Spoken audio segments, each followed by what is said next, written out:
சென்னை கொரட்டூர் ஏரியில ஆயில் மற்றும் ரசாயன கழிவுகள் இதுவரை கலந்து வந்துட்டு இருந்தது. அதனை மாசு கட்டுப்பாட்டு வாரியத்தினுடைய அதிகாரிகள் வந்து அதனை அந்த கழிவு நீரை வருவதை அதிரடியாக தடுத்து நிறுத்தியிருக்கிறார்கள். இந்த சம்பவம் அம்பத்தூர் பகுதியில ஒரு பெரும் பரபரப்பை ஏற்படுத்தியிருக்கிறது. இதுவரை குடிநீர் தேக்கமாக இருந்து வந்த கொரட்டூர் ஏரி கடந்த சில ஆண்டுகளாக அது கழிவுநீர் தேக்கமாக மாறி இருந்தது. அம்பத்தூர் சட்டமன்ற தொகுதிக்கு உட்பட்ட கொரட்டூர் ஏரி சுமார் ஒரு 600 ஏக்கர் பரப்பளவு கொண்ட மிக பிரமாண்டமான ஏரி. அந்த ஏரி அதாவது மழை இல்லாத அந்த காலகட்டத்துல வறண்டு போயிருந்தது.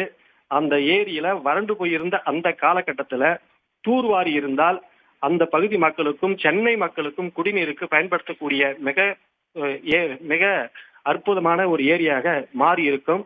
ஆனால் துறை அதிகாரிகள் அதனை தூர்வாராமல் விட்டுவிட்டதால் தற்போது பருவ காலத்தில் பெய்து வரும் மழையினால் அந்த நீர் மேற்தேக்கமாக மாறி இருக்கிறது. அது தற்போது ஏறத்தாழ 0.3 மில்லியன் கன அடி தண்ணீர் அங்கே தேக்கி வைக்கப்பட்டிருப்பதாக நீர்வளத்துறை அதிகாரிகள் தெரிவித்திருக்கிறார்கள்.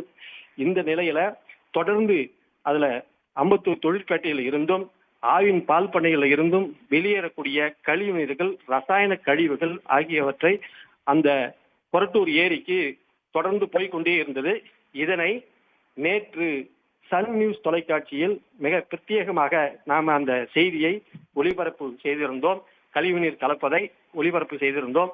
அதனுடைய எதிரொலியாக இன்று மாசு கட்டுப்பாட்டுத்துறை அதிகாரிகள், நீர்வளத்துறை அதிகாரிகள், சுற்றுச்சூழல் துறை அதிகாரிகள் இவங்க எல்லோரும் அந்த சம்பவ இடத்திற்கு வந்து கொரட்டூர் ஏரிக்கு வந்து ஏறத்தாழ 10க்கும் மேற்பட்ட வழித்தடங்கள்ல இருந்து வரக்கூடிய கழிவு நீர்கள், ரசாயன கழிவுகள் ஆகியவற்றை அடைத்து அந்த கழிவு நீர்களை சோதனைக்காக எடுத்துக்கொண்டு சென்றிருக்கிறார்கள்.